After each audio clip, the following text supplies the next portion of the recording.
జ్ఞానానందమయం దేవం నిర్మలస్ఫటికాకృతిం ఆధారం సర్వవిద్యానాం హయగ్రీవముపాస్మహే. అస్మదు శ్రీ గురుచరణారవిందాభ్యా నమః.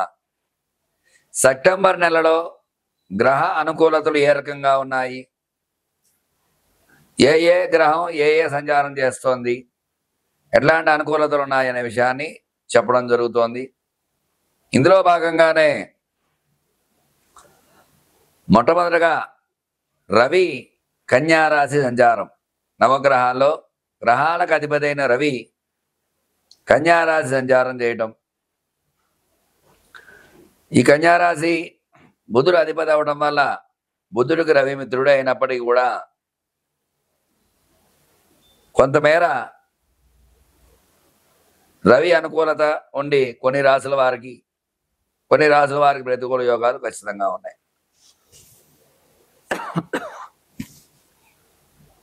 అలాగే కుజ సంచారము తులలో సంచారం చేయటం వల్ల శుక్రుడికి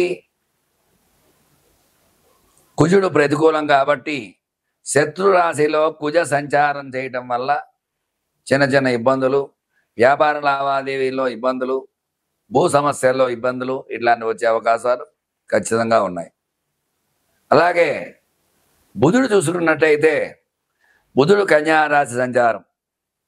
కన్యారాశి అధిపతి బుధుడే స్వక్షేత్రంలో సంచారం చేయడం వల్ల చదువు తెలివితేటల పరంగా బాగా చదవటము, చదువులో మంచి ర్యాంక్స్తో పాస్ అవ్వడము, ఉద్యోగంలో రాణింపు ఇట్లాంటివన్నీ కూడా బుధ అనుకూలత కొన్ని రాశుల వారికి ఉన్నాయి. గురుడు చూసుకున్నట్లయితే మరి గురు అనుకూలత ప్రతికూలంగా ఉంది. కర్కాటక రాశిలో గురు సంచారం చేయడం జరుగుతుంది.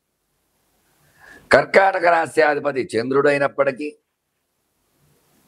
గురు బలం అన్ని రాశులకి లేదు, కొన్ని రాశులకు మాత్రమే ఉంది. కాబట్టి గురు బలం ఉన్న రాశులందరూ కూడా చదువు ఉద్యోగాల్లో మంచి రేంజ్లో ఉండడము, గురు బలం లేనటువంటి వారు ప్రతికూల యోగాలు ఉన్నాయి, కొంచెం జాగ్రత్త వహించాలి. మరి శుక్రుడు చూసుకున్నట్లయితే శుక్ర సంచారం ఈ కన్యారాశిలో శుక్ర సంచారం చేయడం జరుగుతుంది. కన్యారాశిలో శుక్రుడు కేతువుతో కలవడం వల్ల, పాపగ్రహంతో కలవడం వల్ల చిన్న చిన్న ఇబ్బందులు వచ్చే అవకాశాలు ఉన్నాయి. కన్యారాశి వారికి అనుకూలతల కంటే ప్రతికూలతలే ఉన్నాయి. మరి కొన్ని రాశుల వారికి శుక్ర అనుకూలత ఉంది, కొన్ని రాశి వారికి ప్రతికూలత ఖచ్చితంగా ఉంది. ఎందువల్ల అంటే ద్వితీయంలో, చతుర్థంలో, అష్టమంలో, ద్వాదశంలో సంచారం చేసే రాశులకి ప్రతికూల యోగాలు ఉంటాయి. కాబట్టి అన్ని రాశులకి శుక్రుడు అనుకూలం కాదు. శత్రువులు కలవటం, శత్రు రాశులు చూడటం ఇట్లాంటివి జరగడం వల్ల ప్రతికూల యోగాలు వచ్చే అవకాశాలు ఉన్నాయి. మరి శని భగవానుడు సంచారం చూస్తే శని వక్రంలో ఉన్నాడు. ఈ వక్రంలో ఉండడం పాపగ్రహం వక్రిస్తే శుభం చేస్తుంటారు. అయితే ఏలినాడు శని ప్రభావం అధికంగా ఉండడం వల్ల ఈ కొన్ని ఇబ్బందులు, అర్ధాష్టమ శని, ఏలినాడు శని ఇట్లాంటి వల్ల కుంభ, మకర, మీన, మేషరాశుల వారు చిన్న చిన్న ఇబ్బందులు పడుతూ ఉంటారు. అట్లాగే రాహు చూసుకున్నట్లయితే కుంభ సంచారం చేస్తున్నాడు. మరి కొన్ని రాశుల వారికి రాహు అంటే అధిష్టాన దేవత దుర్గా అమ్మవారు చికాకులు కలిగిస్తాడు. దృష్టి దోషాలు, నరదృష్టి, నరఘోష ఇట్లాంటివన్నీ ఉంటాయి. కాబట్టి ఈ పాపగ్రహాలతో కలవడం వల్ల వక్రగ్రహమైన శనిగ్రహం వక్రించి కుంభంలోకి రావటం ఇలాంటి ఇబ్బందులు ఉండడం వల్ల చిన్న చిన్న ఇబ్బందులు అవన్నీ ఉన్నాయి రాహు వల్ల. కేతువు చూసుకున్నట్లయితే కన్యలో సంచారం చేయడం జరుగుతోంది. మరి మొత్తమే చూసుకున్నట్లయితే గ్రహ అనుకూలత ఈ నెలలో 8 రాశుల వారికి అనుకూలంగా ఉంటే 8 రాశుల్లో 5 రాశుల వారికి చాలా బాగుంది, 3 రాశుల వారికి సామాన్యంగా ఉంది, 4 రాశుల వారికి మాత్రం ప్రతికూల యోగాలు ఉన్నాయి. అందువల్ల జాగ్రత్తగా చెప్పినటువంటి రెమెడీలు పాటించి సుఖ సంతోషాలతో ఉండాలని కోరుకుంటూ మీ రవికిరణ్ శర్మ, వేలూరి, జ్యోతిష్యరత్న అవార్డు గ్రహీత. సింహరాశి వారికి సెప్టెంబర్ నెలలో ఏ రకంగా ఉండబోతోంది, ఎలాంటి అనుకూలతలు ఉన్నాయి, ఎలాంటి ప్రతికూలతలు ఉన్నాయనే విషయాన్ని గురించి చెప్పడం జరుగుతోంది. సింహరాశి అధిపతి రవి గ్రహానుకూలత లేకపోవడం వల్ల కొంచెం ప్రతికూల యోగాలు ఉన్నాయి ఈ నెలలో. ఉద్యోగంలో చిన్న చిన్న ఇబ్బందులు వస్తూ ఉంటాయి. ఉద్యోగం ప్రయత్నం చేసే వారికి ఇంటర్వ్యూలు సెలెక్ట్ అయినా కాల్ రాకపోవడం, ఇబ్బందులు పడటం ఇలాంటివి ఉంటాయి. అలాగే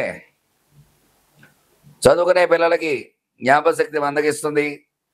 తగు జాగ్రత్త వహించి గట్టి ప్రయత్నం చేసినట్లయితే కనుక ఖచ్చితంగా చదువులో రాణింపు అనేది వస్తుంది. వివాహ ప్రయత్నం చేసేవారికి ఈ నెలలో ప్రతికూల యోగాలే ఉన్నాయి. సంబంధం సరిగా సెట్ కాకపోవడం, వచ్చిన సంబంధాలు సరైన రాకపోవడం అట్లాంటి ఇబ్బందులు వస్తూ ఉంటాయి. సంతానం గురించి ఎదురు చూసే వారికి దంపతుల మధ్య అన్యోన్యత తక్కువగా ఉండటం వల్ల సంతాన ప్రతికూల యోగాలే ఉన్నాయి. స్టాక్ మార్కెట్లో స్టాక్స్ పెట్టేవారికి స్టాక్ మార్కెట్లో కొంచెం గతంలో కంటే కూడా స్టాక్స్ తగ్గి నష్టపోయే అవకాశాలు ఉన్నాయి. తగు జాగ్రత్త చూసి స్టాక్స్లో పెట్టుబడులు పెట్టడం మంచిది. రియల్ ఎస్టేట్లో ఉన్న వారికి రియల్ ఎస్టేట్ రంగంలో కొనుగోలు వ్యవహారాల్లో కొంచెం అవకతవకలు వస్తుంటాయి. తగు జాగ్రత్తలు వహించాలి. ఈ నెలలో కొంచెం ప్రతికూల యోగాలు ఉన్నాయి. సినీ రంగంలో చూసుకున్నట్లయితే సినీ పరిశ్రమ కూడా ప్రతికూల యోగాలు ఉన్నాయి. తగు జాగ్రత్త వహించాలి. అనుకున్న సమయానికి సినిమా రిలీజ్ కాకపోవటము, సినిమా సరిగా హిట్ కాకపోవటము ఇట్లాంటి ఇబ్బందులు అయితే ఉన్నాయి. వృత్తి వ్యాపార పరంగా కూడా గతంలో మెరుగుపడినటువంటి స్థితి నుంచి కొంచెం దిగజారే అవకాశం ఉంటుంది. వ్యాపార పరంగా కొన్ని ఇబ్బందులు వస్తూ ఉంటాయి. తగు జాగ్రత్త వహించాలి. రుణ బాధలు పెరుగుతూ ఉంటాయి. కొన్ని విషయాల్లో చాలా జాగ్రత్తలు వహించాలి వీళ్ళు. ఎందువల్లంటే ఇక గ్రహానుకూలత ఈ నెలలో ప్రతికూలంగా ఉంది కాబట్టి తగు జాగ్రత్తలు వహించాలి. వీళ్ళు విశేషంగా ఆదివారం నాడు ఆదిత్య హృదయాన్ని పారాయణ చేయడం ద్వారా ఆరోగ్య సమస్య నుంచి బయటపడే అవకాశం ఉంటుంది. వీళ్ళు విశేషంగా శనివారం నాడు నవగ్రహాల చుట్టూ ప్రదక్షిణ చేసి శని భగవానుడికి నువ్వుల నూనె అభిషేకం చేసి నువ్వులు బెల్లం ముక్క నివేదన పెట్టినట్లయితే ఖచ్చితంగా సింహరాశి వారికి అనుకూలతలు ఉన్నాయని చెప్పవచ్చు. చూశారు కదండి సింహరాశి వారికి ఏ రకంగా ఉండబోతున్న విషయాన్ని చెప్పడం జరిగింది. చెప్పినటువంటి రెమెడీ పాటించి శివానుగ్రహంతో సుఖ సంతోషాలతో ఉండాలని కోరుకుంటూ మీ రవికిరణ్ శర్మ, వేలూరి. నమస్కారం.